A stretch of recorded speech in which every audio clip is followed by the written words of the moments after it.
کوئی آپ کی بہت قیمتی چیز ہے، چوری چکاری کا بہت زیادہ اندیشہ ہو، آپ کے گھر کا تالا ہو، یوں سمجھ لیں کہ یہ حفاظت کا تالا ہے، کوئی آسیبی چیز ہو یا کوئی چور ہو، اس کی نظروں سے وہ چیز اوجھل ہو جائے۔ السلام علیکم ناظرین، سید محمد علی زنجانی صاحب، بہت سارے لوگ ہمیں اس چیز سے مشورہ لیتے ہوئے ہمارے نمبرز پہ رابطہ کرتے ہیں کہ ہم اپنی مختلف قیمتی چیزوں کے بارے میں، چاہے کوئی وہ مادیت کی کچھ چیزیں ہوں، گھر میں رکھی ہوئی قیمتی چیزیں ہوں، کوئی بچے ہوں، اولاد ہو، کچھ گاڑی ہے، کچھ بھی، تو اس کے چھن جانے سے، کھو جانے سے، چوری ہو جانے سے بڑا ڈر لگتا ہے۔ صحیح۔ تو کچھ ایسا ہے کہ لوگوں کو اس پریشانی سے بھی نجات دلائی جا سکے، کچھ ایسا کوئی وظیفہ، کوئی ایسا اسم ہے ہمارے پاس؟ بہت شکریہ بخیر صاحب آپ کا۔ ایک دفعہ ایک شخص جناب رسول خدا حضرت محمد مصطفیٰ صلی اللہ علیہ وآلہ وسلم کے پاس اپنے کسی کام سے آیا، اور نبی پاک صلی اللہ علیہ وسلم نے پوچھا کہ کس پہ آئے ہو، تو اس نے کہا کہ میں اونٹ پہ آیا ہوں۔ تو آپ نے اس سے دریافت کیا کہ اونٹ کہاں پہ کھڑا کیا ہے، کہاں باندھا ہے؟ تو اس نے کہا کہ اللہ کے سپرد کیا۔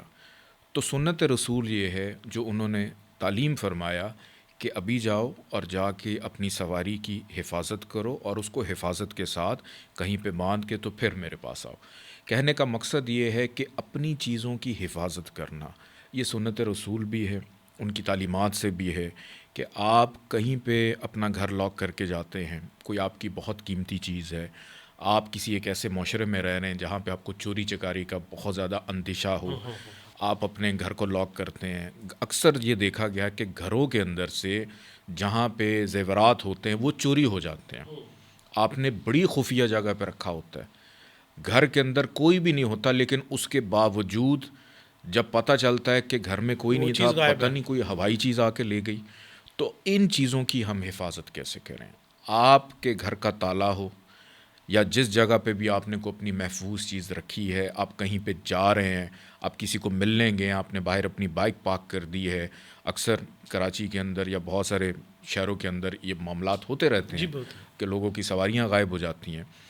تو ان لوگوں کے لیے بڑی آج قیمتی چیز ہدیہ کرنے جا رہا ہوں۔ اب یوں سمجھ لیں کہ یہ حفاظت کا تالا ہے، واہ! ایک ایسا تالا جو روحانی اعتبار سے آپ کی ان چیزوں کو محفوظ رکھ سکتا ہے۔ آپ جب بھی کہیں پہ جائیں، آپ جو اپنا لاک ہے، مین ڈور کا لاک ہو، گاڑی کا لاک ہو، یا کہیں پہ کوئی زیورات رکھے ہیں اس کا کوئی لاکر کا کورڈ تالا لاک۔ ہے، کوئی بھی ضروری چیز کہیں پہ رکھی ہے، تو قرآن پاک کی سورہ لہب، سورہ لہب کو صرف اور صرف 3 دفعہ اول آخر 14 دفعہ درود پاک کے ساتھ پڑھ کے آپ اس چیز کے اوپر دم کر دیں، پھونک مار دیں اور اللہ کے سپرد کر دیں۔